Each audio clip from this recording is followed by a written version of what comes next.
KPCC అధ్యక్ష పదవి నుంచి తాను దిగిపోవచ్చని డీకే శివకుమార్ సంకేతాలు ఇచ్చారు. ఈ పదవిలో తాను శాశ్వతంగా ఉండలేనని చెప్పారు. మాజీ ప్రధాని ఇందిరాగాంధీ జయంతి కార్యక్రమంలో ఆయన ఈ వ్యాఖ్యలు చేశారు.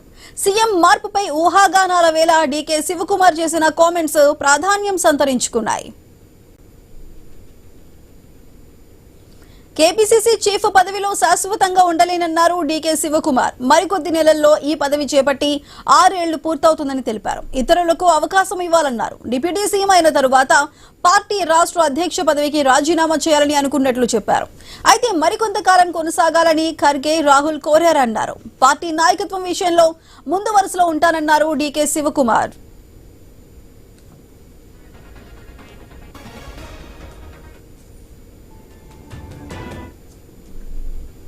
కార్యక్రమం అనంతరం ఈ వ్యాఖ్యలపై శివకుమార్ క్లారిటీ ఇచ్చారు. తాను బాధ్యతల నుంచి తప్పించుకోవటం లేదన్నారు.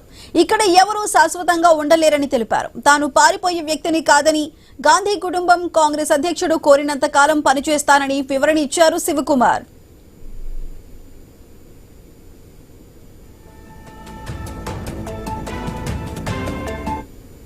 కర్ణాటకలో సీఎం మార్పు జరుగుతుందనే ప్రచారం చాలా కాలంగా సాగుతోంది.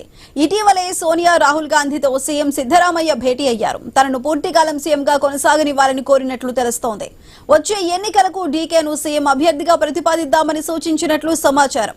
మరోవైపు అధిష్టానం నుంచి స్పష్టమైన పిలుపు వచ్చే వరకు మౌనంగా ఉండాలని డీకే భావిస్తున్నట్లు తెలుస్తోంది. ప్రస్తుతం ఆయన వ్యాఖ్యలతో కర్ణాటక కాంగ్రెస్ లో రాజకీయ సమీకరణాలు ఒక్కసారిగా వేడెక్కాయి.